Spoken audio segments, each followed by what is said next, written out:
Hey guys, so I know in these videos the numbering system is a little bit weird. The last one I filmed it ended up being a lot longer than I thought it would be, so I split it up. And before I go to the next regularly planned video, I wanted to have a few notes, things that I thought may have been a little bit confusing just in the past few sections, or in the past few videos, and in all of the sections. Things that I just want to clarify before we go any farther with this. And now we have a kind of real concrete example of the solutions of the Schrödinger equation. Now that we've solved the infinite square well, right? So I want to start right by saying we know the general form of capital psi of x and t is c1 psi 1 plus c2 psi 2, right, where these are the capital psi's, the energy eigenstates of both x and t. Right, and so the first thing I want to show you, things, again, that I sort of maybe just brushed over in the last few videos. The first one is that if the psi, if the psi ends, lowercase psi, so if the psi ends, no, the psi ends are orthonormal.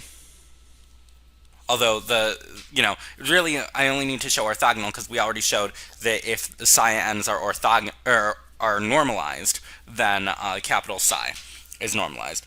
So I'll just do that. I'll do orthonormal. If the psi ends are orthonormal, then the capital psi ends are. Right? And so how we'll show this, right, an orthonormality condition is, so what we want to show, right, and this is again, because I think I did brush over this a little bit in the last video. So we want to show that psi m, capital psi m, inner product with capital psi n, want to show that this is delta mn, right? If the inner product of psi n lowercase, right, or psi m lowercase psi n is equal to delta mn, right? And so let's show that here, right? So if we want to do this inner product, right, this is equal to, let's do it with the integrals, right? I think I've done a lot of this in direct notation. Some of the other things I'm going to do in this video, I'll have done in direct notation, I think probably in section 2. But now that we have like sort of a concrete idea of the kind of functions that we're dealing with, I want to do it. I want to really show you with the integrals that this works as well. So we're integrating. We can integrate from 0 to a, or in the general case, we'll integrate from negative infinity to infinity, because there will be cases where we can do that still, even for like a quantized state, and you'll see that. Right, so we're integrating over all values of x. I'll bring that a little bit down. There we go. So the integral from negative infinity to infinity of, well, we have psi m star, right? I'll write it out. Psi m star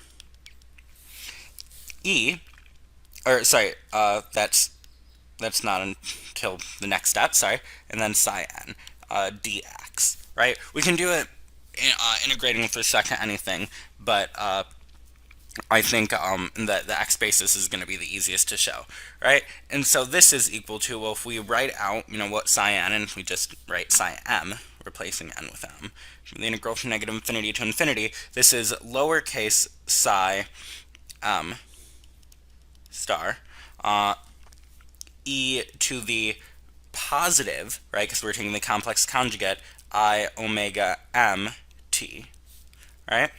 And then times psi n, not complex conjugate, e to the minus I omega n t, right? And this is all integrating dx. Now, we know when we're integrating dx, we can take anything with respect to time, or anything that's only a function of time outside it, like it's a constant. So that's this exponential, this exponential. So this is, and remember, we can combine these exponentials. So if we have e to the I omega mt times e to the minus I omega nt, we just add the arguments, right? But in this case, it's e to the, we get e to the I omega mt minus I omega nt, and then we can pull out an it, right? So this would be omega m minus omega n t times the integral from negative infinity to infinity of psi m star psi n, right, dx. Well, here's what we know. We know that this part over here, we know because we assumed, right, that the inner product of psi m and psi n, right, if these are orthonormal, which would mean this is delta mn, right? And then look at this. Well, if m is not n, if m does not equal n, then this thing is 0, so it doesn't matter what this is, right? This can be whatever it wants to be. You're multiplying it by 0, so it would be 0. And if m does equal n, we have omega m minus omega m, right? If they're the same, this will be 0. E to the 0 is 1. This is 1, right? So this, if you followed that, this is going to be delta mn, because, again, if m and n are not equal, the whole thing will be 0, because this is 0. And if m and n are equal, this is 1, and this part is 1 as well, right? Because omega m minus omega n, since they're equal, it would be 0. E to the 0 is 1, right? So that's great. We showed that if the little psi n's are orthonormal, then the capital psi n's are also orthonormal. Okay, that's great. Now we're going to assume that we've expanded this. I'm going to erase all this. Hopefully you have it down. We're going to assume when we expanded out this capital psi of x and t, right, all of our psi n's are normalized, right? And so then I want to show two things, right? The first thing I want to show is that we know the expectation value of energy. The expectation value of energy is equal to the sum over n, right, of Cn norm squared E sub n, right? Which I showed you in the last video. I mean, it makes sense and this is correct, but I want to show you that this is the same as the integral from negative infinity to infinity of psi times, or psi star times E hat psi dx, or this could be E hat, or it could be, whichever one you would like, H hat. Right? And it's the same because in the Schrodinger equation says it, and I may not have written it in this form in when we introduced it, but some people just write the Schrodinger equation like E hat psi, right? E hat psi equals H hat psi. Right? Which is, if you expand E hat and H hat with the operators and the derivatives, this is the Schrodinger equation, right? So we could use either. I'll use, and it really doesn't even matter. So the first thing I want to show really is that that these two statements are equivalent, right? Which they should be, right? And it actually, might be fairly obvious to show the proof if you remember what we did in section 2, but I'm going to assume you may not, and so I'm going to do this, go back through it with the integrals, not just in the Dirac notation, right? And so we want to look at this, right? This is equal to, well, let's expand this out, right? We've got the integral from negative infinity to infinity. I'm going to do this. I'm actually only going to do it with the first two terms because it will become a lot of work to write out everything, but hopefully you'll be able to see how to generalize this. Right, so this first term is C1 star psi 1 plus C, and then this is star as well, C2 star psi 2 star, right? And then times h hat psi, right? But we can remember their linear operator. So this is like C1 e hat, or h hat, sorry, h hat psi 1 plus C2 h hat psi 2, right? Because it's a linear operator, dx. But psi, h hat psi 1 is E1 psi 1, and h hat psi 2 is E hat psi 2, right? Because they're energy eigenvalues. So we go here negative infinity to infinity, right? We're at C1, sorry, I made the parentheses a little bit weird. C1 star psi 1 plus, or star, C2 star psi 2 star, right? And then this is C1 E1 psi 1 plus C2 E2 psi 2 dx, right? And now if we can FOIL this out. Now I'm going to skip a few steps in the interest of time, but hopefully you can see, right, if we have the terms, the cross terms, I'll call them, where we have C1 star, psi 1 star, C2, E2 psi 2, right? Why don't I just write out all the terms? It will probably be a little bit easier to see. I'll do it in a different color so you can do it in the same color. Okay. I'm just going to quickly go through this. The integral from negative infinity to infinity, right? And then I'm going to pull the constants and the energy, right? Because the energies are constants too. They're not functions. So I'm going to pull them out of the integral. So our first one will be C1 star C1, C1 star C1 E1, right? Times the integral from negative infinity to infinity, psi 1 star psi 1, right? Dx. Plus, okay, our next term is going to be C1 star C2 E2, integral from negative infinity to infinity, psi 1 star psi 2 dx, right? Plus, our next term is going to be C2 star C1 E1, integral negative infinity to infinity, psi 2 star psi 1,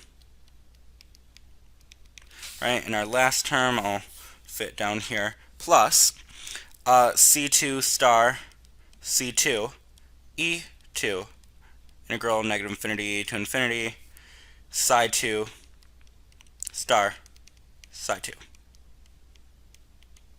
Right? And hopefully what you've noticed, right, is these terms are 0, the cross terms are 0, right, because we know the functions are orthogonal. And then these terms are just 1, right? These terms that I'm circling are just 1, right, because they're normalized, they're orthonormal, and we are left with C1 star C1, which is C1 norm squared E1 plus C2 norm squared E2, right? And if we did this with more, all of the cross terms when you know psi m, psi n are not the same, those all go away. Then we're left with all these terms. They're Cn norm squared En, right? And we're just adding all of them up, right? Okay, last thing I want to do really quickly, and it's going to have a bit of the same idea to it, is just to show that the normalization condition, right? Assuming psi1, psi2, assuming all of these psi's are orthonormal, right? Assuming all psi n are orthonormal, right? Which we've been assuming, right? That's how we express it in the energy basis. Because in the energy basis, we know they all have to be orthonormal. That's something you can. That's one of how we do things in quantum mechanics. Orthonormal. Then the condition, the normalization condition, right, that all the probabilities add up to 1, can be expressed in two different ways, right? We know that this is psi star, right, where this is just the general psi dx equals 1, means our other normalization condition, which is the sum over all of the CN's, norm squared, equals 1, right? These two are actually the same conditions, right? And we can show this in a very similar way, and I'm going to do this with just the first two terms, and then you'll hopefully see how it generalizes. And let's do this last one in red. So, right, if we have this, we want this one, we're going to say, right, if we expand this out, this would be integral from negative infinity to infinity c1 psi1, these are starred, plus c2 psi2 starred, times c1 psi1 plus c2 psi2. Right, dx. Right, if we just expand this out, we get c1 star c1, integral from negative infinity to infinity psi1 star psi1, plus, or dx, plus c1 star c2, integral negative infinity to infinity psi psi1 star psi2, plus c2 star c1, integral negative infinity infinity psi2 star psi1 dx, plus c2 star c2. See if I can fit this in negative infinity to infinity. It's going to be a little messy, but hopefully you see this. Psi2 star psi2 dx. It's a little bit messy, but you get the point. It's not super hard algebra to FOIL this all out. We know this is 0, this is 0, this is 1, right? This with the integral, right? This is 1, right? So we are left with, right, if we have the c1 star c1, that's not part of the thing that's equal to 1, right? I'm going fast through this because I know that this should be very familiar to you by now. This is c1 norm squared plus c2 norm squared, right? And you can show this generalizing to more dimensions. Okay? And so that's it. I just wanted to make sure I showed that so we kind of put everything together. Okay, I'll see you in the next video.